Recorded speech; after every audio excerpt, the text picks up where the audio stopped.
So welcome, Emma. Thank you so much for giving up your time. Thanks for having me. Our pleasure. So I was going to start off with talking about the kind of questions that you think teachers should be sort of asking themselves to sort through their thoughts if they do feel like they're at a crossroads, or maybe they feel very unsettled in their job and just don't know which direction to go in.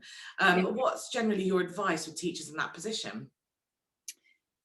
Yeah, so I think when you feel, the first thing I'd say is when you feel like you're potentially at this crossroads, it can feel very overwhelming. And it can feel like, how do you, like you say, sort through all these thoughts? Like, what do I do? What's going on? And so what I'd say is, firstly, I would suggest trying to tackle that overwhelm first. And then you can kind of pull out the thoughts that might be kind of weighing on you the most. So when you kind of think about when you feel overwhelmed with one thing, other things will kind of generally feel harder and worse, don't they? Because you just Yeah. feel, when you're stressed with one thing, everything feels like that. So I would suggest kind of firstly trying to sort through a bit of the overwhelm. And that might then come into some thoughts about what should I do? And there might be these big thoughts in there. But quite often a lot of the little stuff is kind of playing on our minds. So one really kind of easy and powerful way of doing it is focusing on what's in your control and what's out of your control. So, if you do what I would call a brain dump, basically just if you're feeling overwhelmed watching this right now and you think, oh, am I crossroads? Do I want to do this? What's going on? I don't know. I would just try and get all your thoughts out of your head. That's a good idea, yeah. Even if it's things like the stuff that feels little. And what I mean by that is, don't judge yourself as you're writing the thoughts down. It might be like, oh, this deadline's on Monday, I've got to mark all these books, this is happening, oh, I'm worried about this person in my team, oh, what am I going to have for dinner tonight, when am I going to do the food shop, like, oh, I don't know what's going on in the world, like all that stuff, like write it down, like even if you think it feels small because it's on your mind somewhere. And then the first thing I do to sort it is actually, well, what's in my control and what's out of my control? Because if you imagine like everything that's going on is quite often like, everything, like this massive circle, really the bits you control is like this tiny little bit, but we quite often then put our energy into stuff that we can't control and that we don't have any influence over. Yeah. Just worrying about that stuff doesn't change it. So I think that's Really one way to just start sorting through. Yeah. And then when you can get rid of a few things, you've then got a bit more headspace to start thinking about if those big thoughts are there about what should I do? Am I happy? That's a big thought, isn't it? Am I happy in my job? Should I leave? Do I want to do something else? But they will feel sort of exacerbated when you're also thinking about all this other stuff. So if you can get rid of some of the stuff you can't control first, you can't control someone else's thoughts or what someone else says or what someone else does. So if you're worried about someone else or worried about something that's out of your control or worried about something that you just can't have any influence over, noticing that you can't control it, you can cross it off your list, and then you can actually focus on the stuff you can make a change on. Yeah. Which is what you want to do. If you're at a crossroads, you want to be the one deciding which way to go. Yeah. Otherwise, you're kind of allowing someone else to steer you in a direction that might not be the direction for you. Yeah, I think that's actually a really important point about not trying to almost take responsibility for other people's behavior, because a lot of the time, schools, they're very intense environments to work in. You look out of the window and it's a playground. You don't even see the outside world, so you're in a bubble. And so if one member of your team is making that experience difficult for you, then it probably feels more intense than it would if, let's say, you were in any other environment. And so I quite like that point about making sure you're not taking responsibility for things that you can't control. And I think that's really empowering. I think that's empowering advice generally, in relationships in general.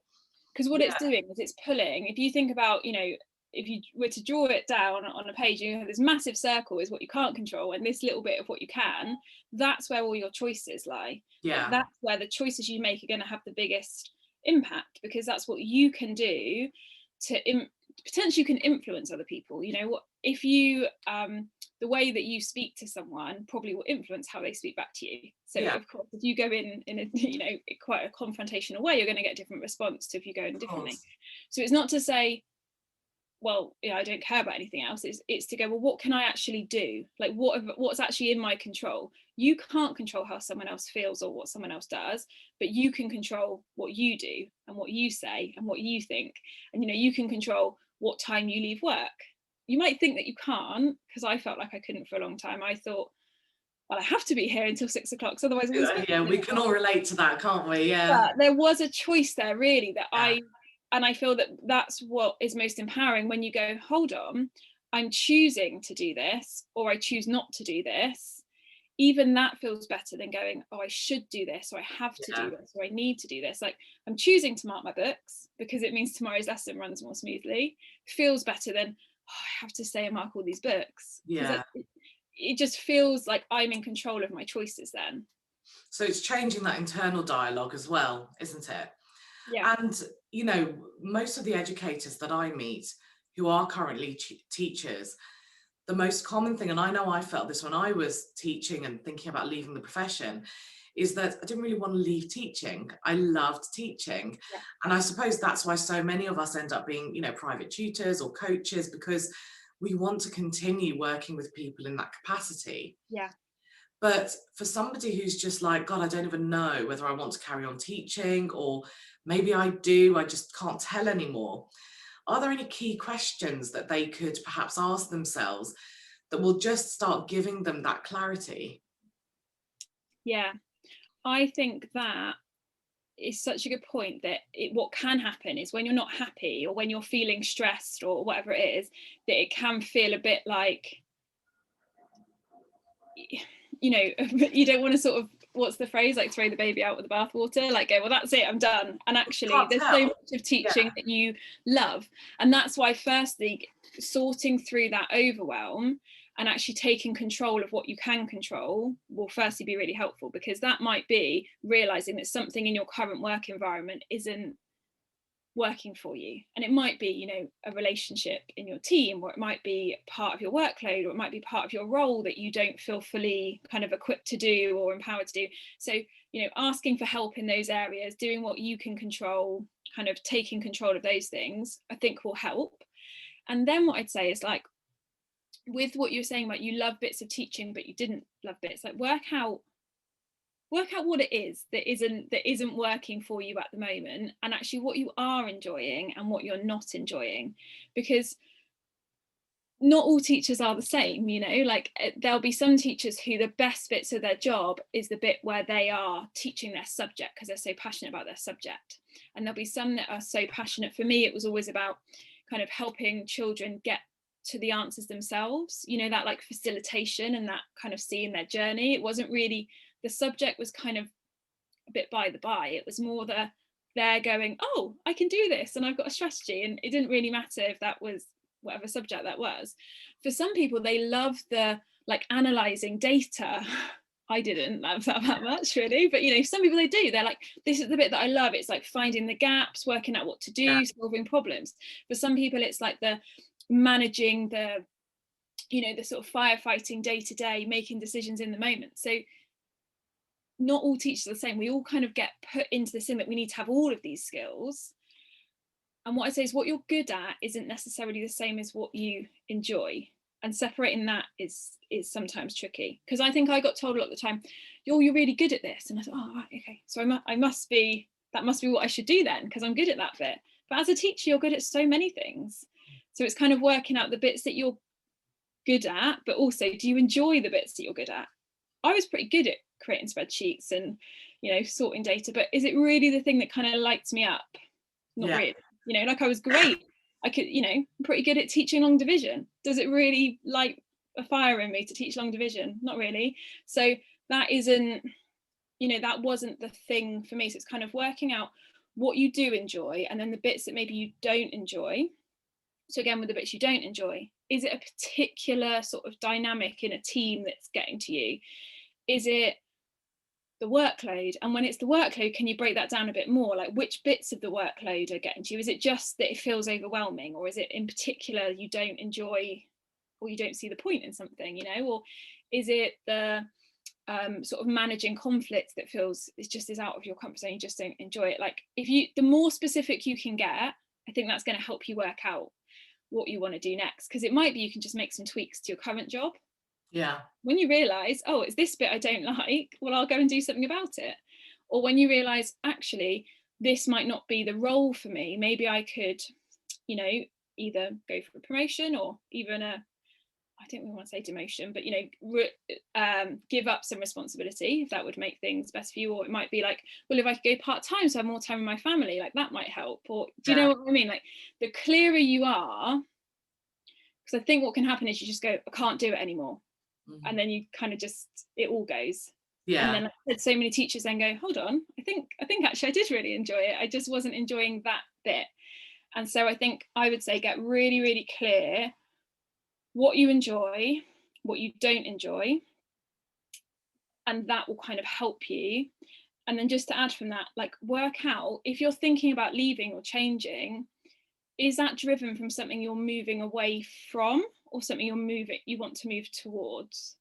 So what I mean by that is like, if you feel like you want to leave because you're moving away from the Running away sort of thing. stress, yeah, like the stress, maybe the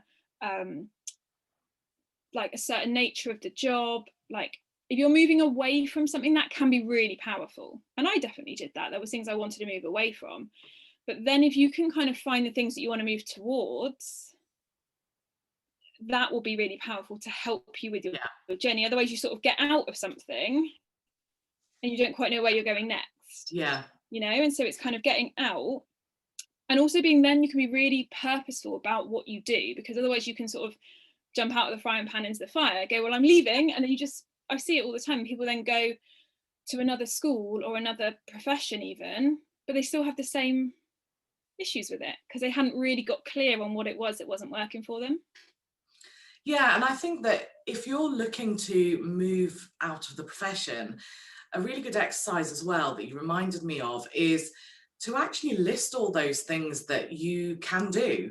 You know, because yes, you're probably a great data analyst, you're obviously a very good communicator, you're very good at public speaking, and actually when you list all those different things, you'll realize that, you know, outside of the teaching profession, there are people who do just that one thing, and that is their whole job. You know, we have to sort of do all of those things often as teachers. And you might think, actually, I really like public speaking. And so maybe you might go into a more training role with adults, or you might become a public speaker, keynote speaker.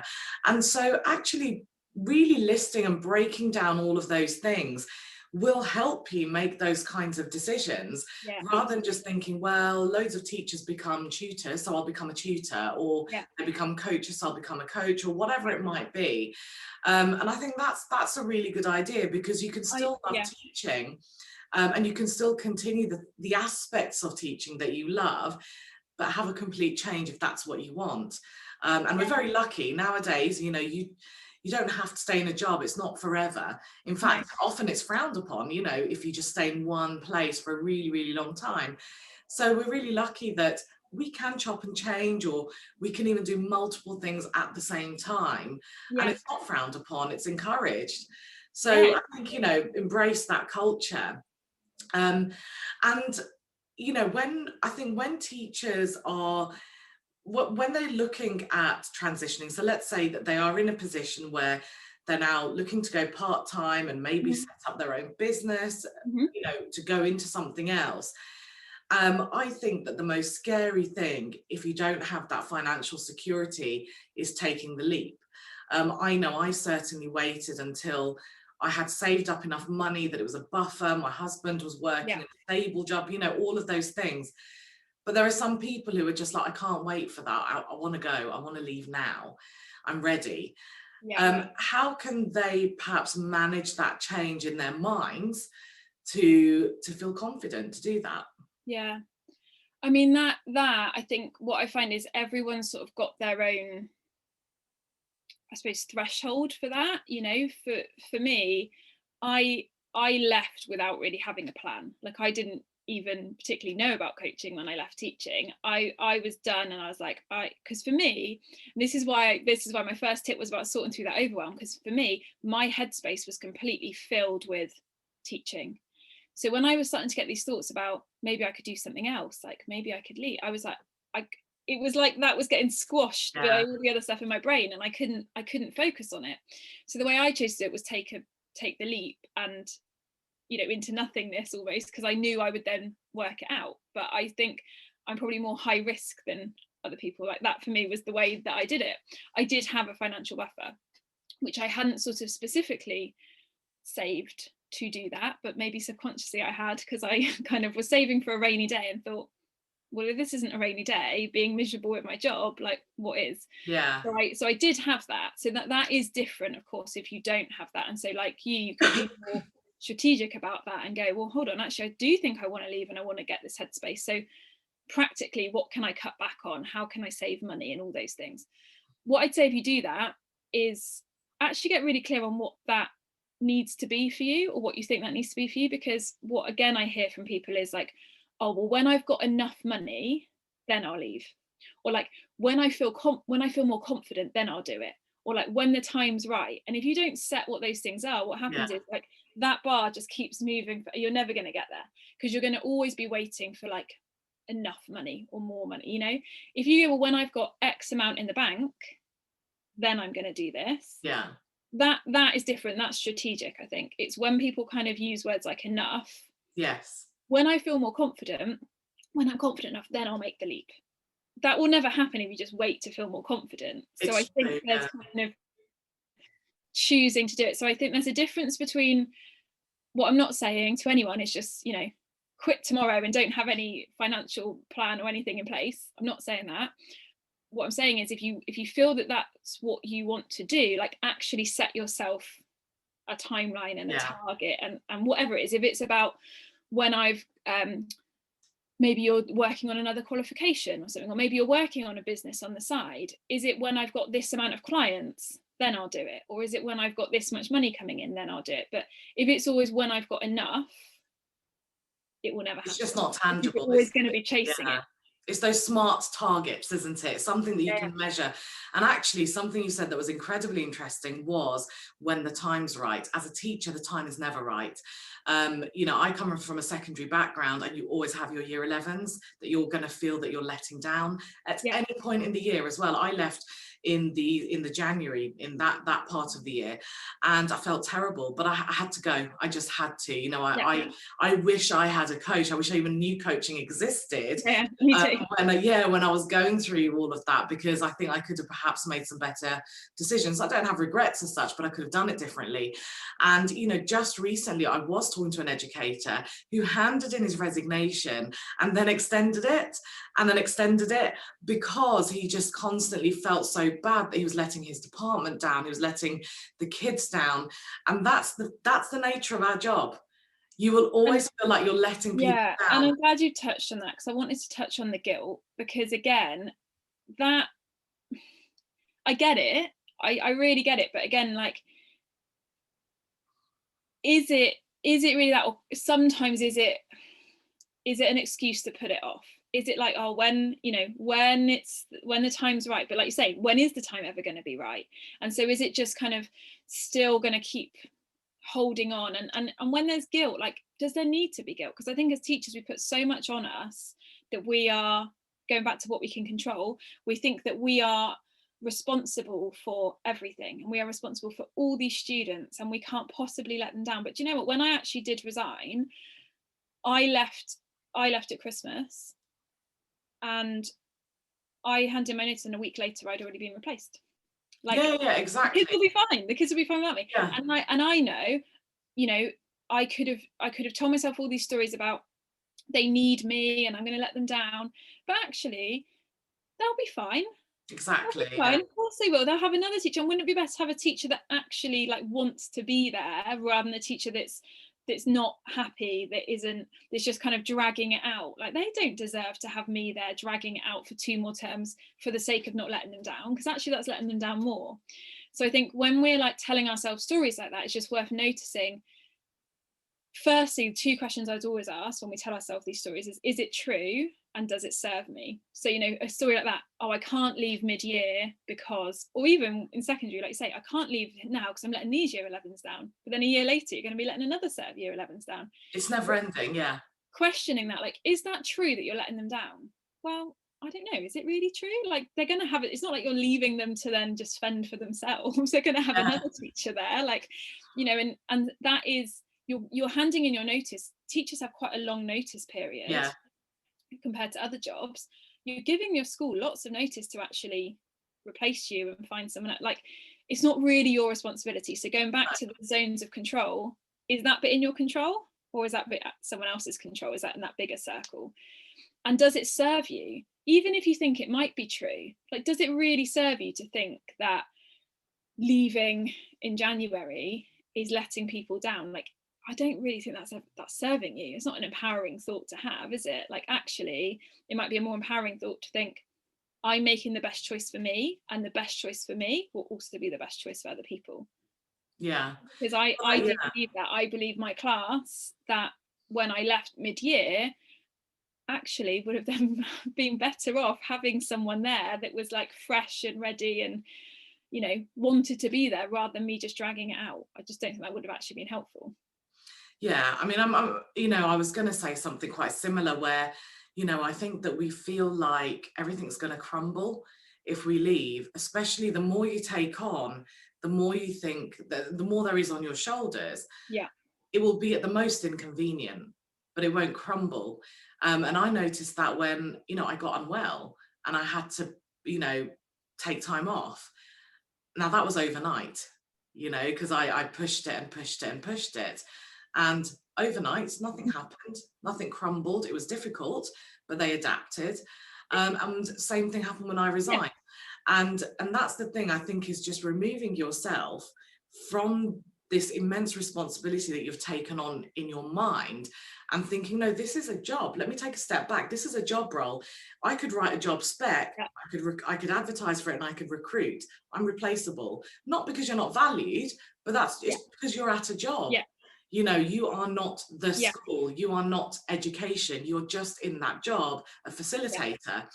I think that can release people from that sense of guilt and that, you know, that feeling of letting people down. So Emma, I think we've kind of talked about a lot of the really common challenges. I know that both of us can really relate to it. I know a lot of educators who I speak to can definitely relate to that. I'm going to just finish off on one last question. Do you, if you had to do one thing differently when you left the profession, if you could do one thing differently to make that transition smoother, better, stronger, what would you have changed? So that's such a good question, and it's a tricky one, because I actually, in a strange way, wouldn't change anything about my own journey, because I think everything that happened with me and to me has taught me all the stuff I know now. But what I would say is, if someone else were in the same position, I now feel better equipped to kind of, you know, share what I wish I'd known in a way. But I kind of don't wish I'd known it. Does that make sense? Because then I wouldn't have learned. Yeah, like you don't regret your journey. Yeah, you don't regret your journey. And I feel a similar way. I don't regret my journey, but going back, maybe I would have left a bit sooner, actually. I wouldn't have pushed it so much to the end. Yeah, the overriding thing, like, I actually feel similar, like, but I think if I had left earlier, so when I actually did leave, I was completely burnt out, and it's all good. I signed off out of the classroom. So actually, again, it seems strange to go, well, I don't regret that, but actually I think that was important in my journey, because it was confirming I'd made the right choice. You know, if I'd left on a real high, as I kind of planned to, I might have then thought, oh, what have I done? I've left on a high. Should I be doing it? But what I would say that I think would be the most empowering thing that I kind of do wish I'd known, and that I would want everyone to know in the same situation, is you always have a choice. Like, there is always choice. And there were times when I would have sworn blind that that wasn't true. I would say, no, I don't. This is just the way it is. This is the way that education is. This is the way that my life has to be. This is just how it is. And it wasn't true. Which is, you know, is it true? Does it serve me? Was it true to think there wasn't a choice? No, like, I always had a choice. Even when I didn't feel like I did, I had a choice. Like I was saying, I've got all these books to mark. I still ultimately had a choice. I could choose not to do it. Now, you might think, well, if I choose not to do it, I'm going to get in trouble, or, you know, whatever fears we have. But Like, it's still a choice. So you're it's choosing still a choice to there. I avoid was the consequences. choosing to stay in that job. Exactly. I was choosing to stay. And what I mean by it, there is always a choice, is you get to choose what you think as well. So I didn't know that.